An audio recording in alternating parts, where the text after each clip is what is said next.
If you've heard of the Collegiate Cyber Defense Competition, if you've heard of RIT, ISTS, DOE, Cyberforce, all of those competitions are slightly different because the way they work is participants are given a network of maybe say 10, 20, 30 machines that they're trying to protect in real time, either against professional red teamers or against other teams. And so as opposed to trying to place flags or steal flags, you're essentially in a simulated business environment and you're trying to protect those machines in real time.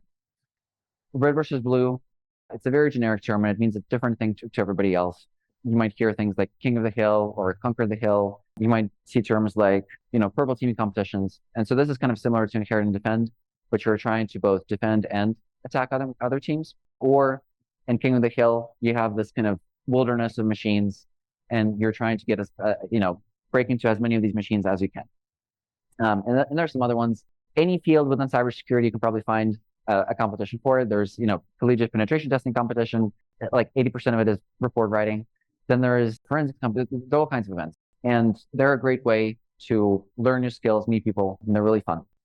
So specifically to talk about capture the flag competitions, there are two main types. And then there's like this other category that depending on who you ask, different people will name different things. But the most popular CTF style is called jeopardy-style. This is what we have at this conference. This is what you would find at a lot of other kind of online competitions. And the way that works is participants are given a list of independent challenges that, may cover a range of categories, may only be in one category, usually cover a range of difficulties. But all of those are mostly independent tasks. And so participants have to look at the challenge, read the description, look at some kind of resource, and complete the task. Once they complete the task, they'll get some kind of flag that they can then exchange for points. So it's mostly just kind of a list of different tasks that you're trying to do. The team that solves the most tasks by the end of the competition will win. It's beginner friendly. There's some nice things about it because it's, bite-sized. You don't have to have a lot of knowledge going to these competitions in order to be able to participate because, since there are so many different tasks, you can just do as many as you can, as much as you're able. Attack and defense competition is a lot more popular in Europe. And I think that's what DEF CON CTF is usually like. But the way that works is instead of solving these independent tasks, participants are given a series of say 5 different services. The number changes, but you're usually given either the source code of the service, or you might be given like the compiled version of the source code, the binary, and you're trying to take this source code or binary, reverse engineer it, analyze it, and find vulnerabilities in it.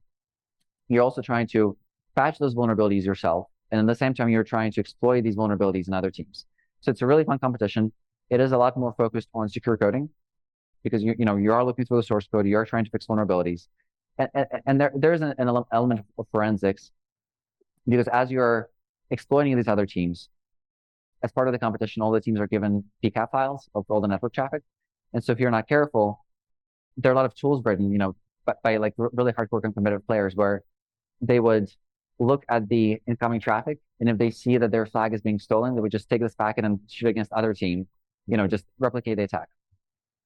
So it's a really fun competition. It's not as beginner friendly. It does require some preparation. You should have some tools ready, but it is really fun. And I think there's one public one called FOSS CTF. I think ICTF, some of the other attack and defense. If you go to a website called ctftime.org, you will see a long list of these different competitions. You will see some that are Jeopardy style, some that are attack and defense, and you can usually see kind of what their difficulty is based on their value, and you can use that to find a competition. And we run attack and defense competitions ourselves as well, so maybe we'll do that sometime publicly. And finally, there's another category.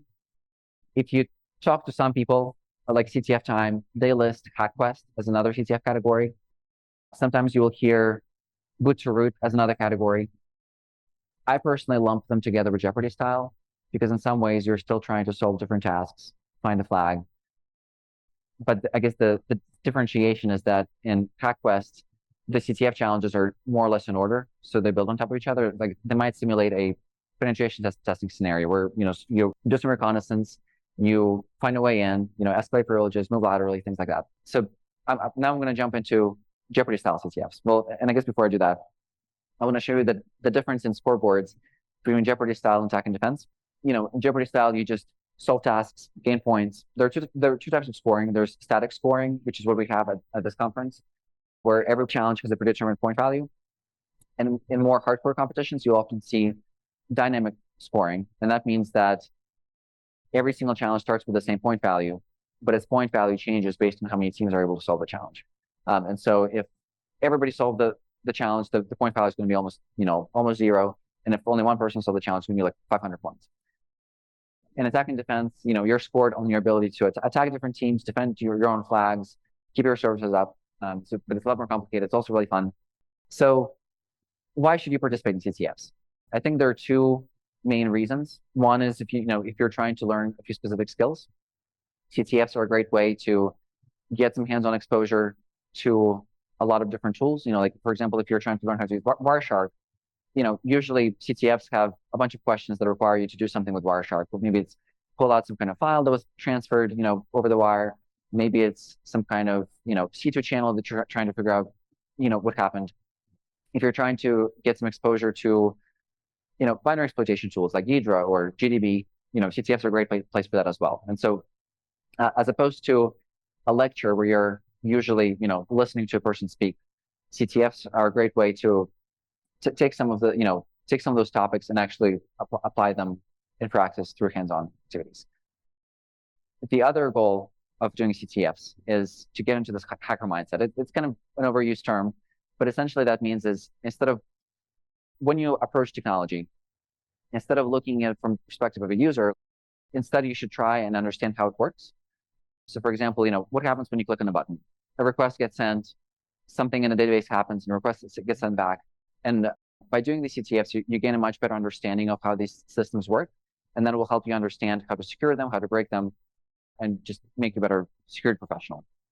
And this is kind of the same slide. I mean, if you want to be really good at security, one way to do that is by having an in-depth understanding of the system. And one of the best ways to do that is to try and break the system. And that's what CTFs are great for. So here's an example of what a jeopardy-style CTF platform looks like. So this is a screenshot of our platform. Every once in a while, you might see other platforms like CTFD. There are all kinds of ones, but in general, they all look pretty similar. You have some kind of box where it has the challenge, and then you have the challenge title, you have a point value, you have the challenge description, and then you have a place to submit the flag. As you're solving these challenges, definitely make sure you pay attention to the title and you pay attention to the description, because a lot of CTF challenge writers take pride in making these, inserting puns, making these fun and giving you hints in these descriptions. So definitely, make sure you read them. Also pay attention to the number of teams that solve the challenge and the point value, because this will help you understand which challenges are easier, which ones are harder, especially if you're a beginner. I always recommend that if it's your first time, start at the top and go down and solve the challenges in the increasing order of difficulty, because I've seen a lot of beginners just go in, scroll all the way down to the bottom and start with the hardest challenge there is and not sure what to do. And so start at the top. Our platform and a lot of other platforms include a hint feature right here. It'll be in a different place, but in our platform, the first hint is always free for every challenge. So you can click on it, it'll point you in the right direction. And then if you are in some competitions, we also enable paid hints where you might lose a certain number of points, in exchange of getting more of the solution. In most of these challenges, you are going to be given some kind of resource. It might be a link, it might be a file to download, it might be some kind of string that you're trying to do something with. And so, in this case, I would say the resource is that string, that is the flag that you would want to submit. You might be given, a link to a website that you're trying to exploit, things like that. So that's kind of what you're supposed to be looking at.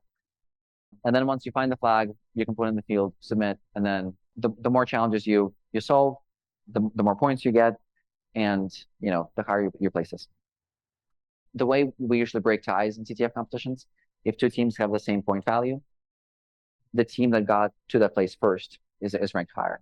I don't think we ever had to go to like a tertiary tiebreaker, but that's what we usually do.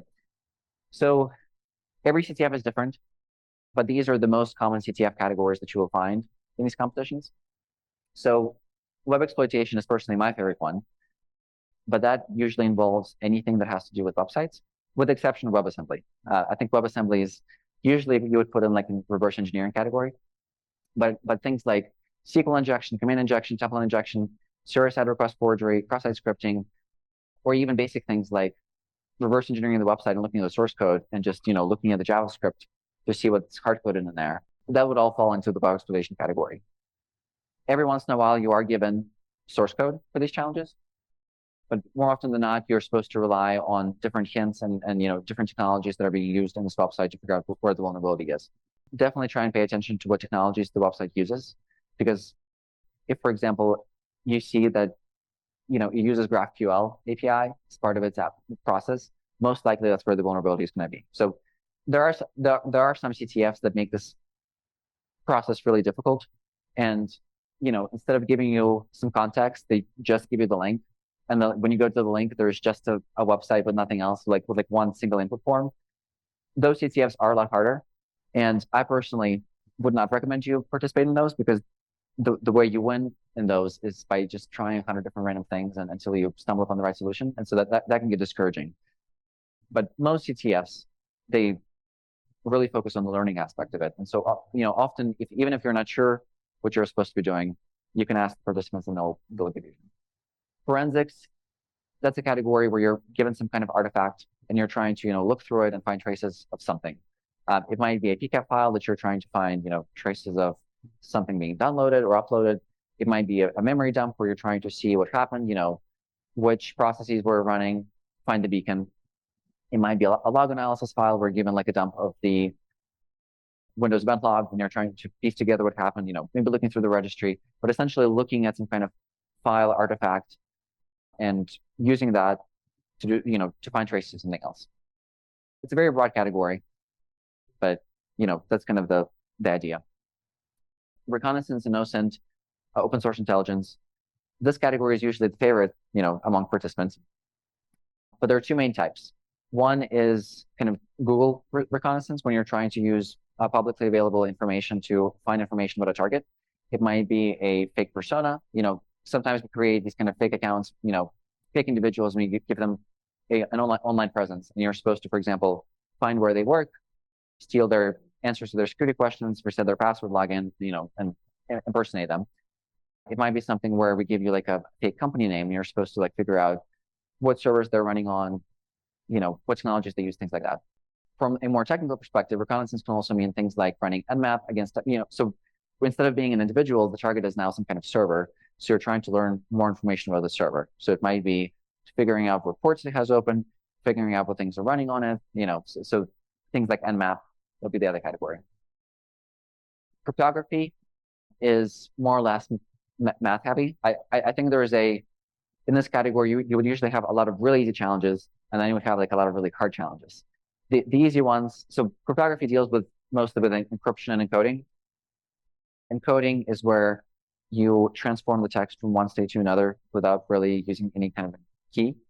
And encryption is you need some kind of key to be able to decrypt the password back and forth. I guess hashing is another thing that falls in this category, like cracking hashes. Most easy challenges would be as simple as decoding base64, decoding binary, decoding, hex, something else, transforming state. A slightly harder challenge might require you to break like a very, very weak RSA key, and harder ones that would give you like custom implementations of Crystal Kyber, like the post-quantum encryption algorithm, and then you would have to look through the implementation, use some linear algebra and other things to figure out how to brute force the password in the fastest way and steal the data that's there. And I'm okay with math, but cryptography is still not my favorite category. I like the challenges where you're given the source code and there's not too much math. Yeah, and I guess cracking passwords, brute forcing like zip passwords, things like that. That also usually means cryptography. Reverse engineering is a really broad category. Every CTF you go to, they'll have a different definition for it. Some people combine binary exploitation with reverse engineering. For some people, it means taking a look at binaries, like compiled C code, like Linux binaries, and taking them apart to see what's happening on the inside. For example, you might have some kind of application that asks you for input and then tells you if the input is the flag.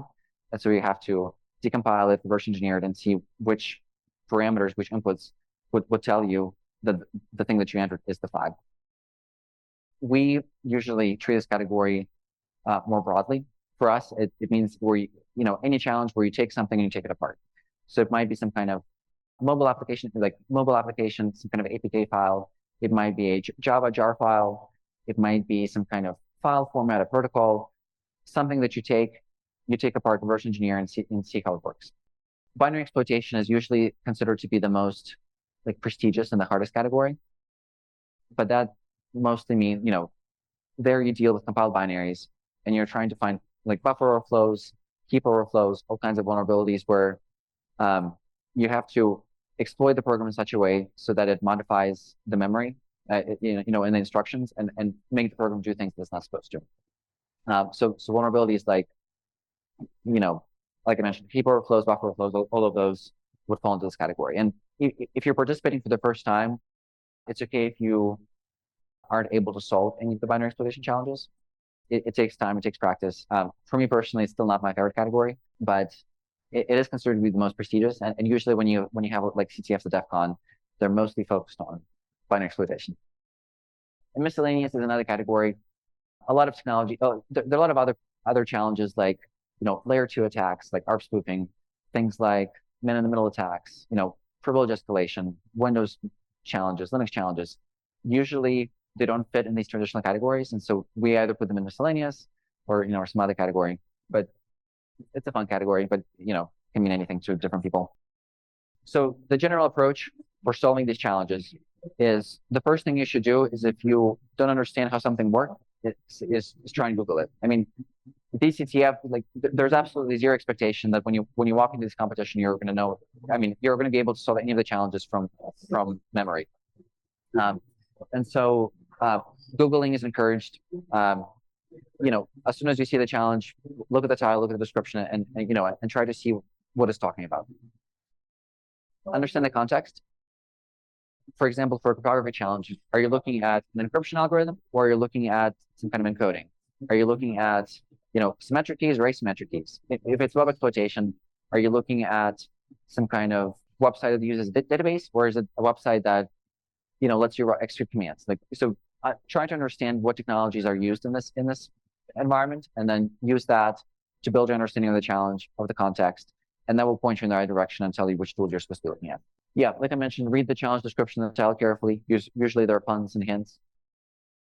Try breaking it. So, for example, going back to the web exploitation example, in some cases you can make applications do weird things by sending characters that it's not expecting to receive. So, for example, if it's asking you for a number and you send it a special character and it gives you an error, you're probably on the right track, because these environments were built to be breakable, and so if you're able to cause it to do something that wasn't supposed to, you're probably on the right track. And usually you can take the place where you cause an error to happen, you can take it further. And finally, there's this great tool called CyberChef. Most of the easy CTF challenges you'll probably be able to solve using that tool. You might know that it can do convert encodings from base64 to hex, URL decodes. It can also generate and decode QR codes. It can decompile assembly. It can convert IP ranges. It can do AES encryption. Everything from basic encodings to x86. Yeah, disassembly. So it can do crazy things, and it's probably one of my favorite tools. So we only have a few more minutes left. In the last few minutes, what I can do is walk you through an example CTF challenge. Yeah, so once you sign up for the competition, this is what you will see. You will see the categories at the top. You'll see the challenges below. You can filter these categories out and so forth. But here's an example basic web exploitation challenge. And so I'll show you how to approach it. So you see a website, it's asking you for a username and password, and it has a login button.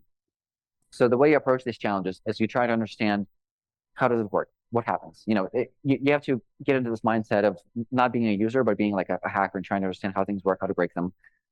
So how do you see what happens when you click the login button? Websites are made out of HTML, CSS, JavaScript. And so you can right-click on the page and view page source. And so, looking through the code, we can see that there's a form. It has a login button. And as an action for this button, it's going to call the JavaScript authenticate function. So what I can do next is I can find this function. I can go right here, And if I look through this, I'll see that it's accepting a username, it's accepting a password, and then it's verifying if the username equals admin and the password equals this string. So you can take the string and you can try it. I mean, first of all, I'll show you what happens when you do it incorrectly. It's going to tell you it's incorrect. But if we look through the code and we kind of, reverse it, we'll be able to understand what this challenge is and, get the flag this way. I guess I didn't copy it right. So, admin. Yeah. So that's an example of an easy challenge. Some of the other challenges might require you download some kind of tool, use some kind of tool. But, before I go, one thing I want to reiterate is that the purpose of these competitions is for you to learn. And so if you're stuck, if you're not sure what to do next, don't, just give up. It's a competition. The stakes are high. But if you're a beginner, we're going to tell you the solutions. We're going to walk you through questions. Like we're going to point you in the right direction. So thank you. Feel free to connect with me on LinkedIn, reach out. If your company wants a custom CTF or a competition, let me know. Oh, any questions? Oh, so the question was, what do the colors mean on the platform? And in our specific use case, in our specific platform, it refers to the challenge categories.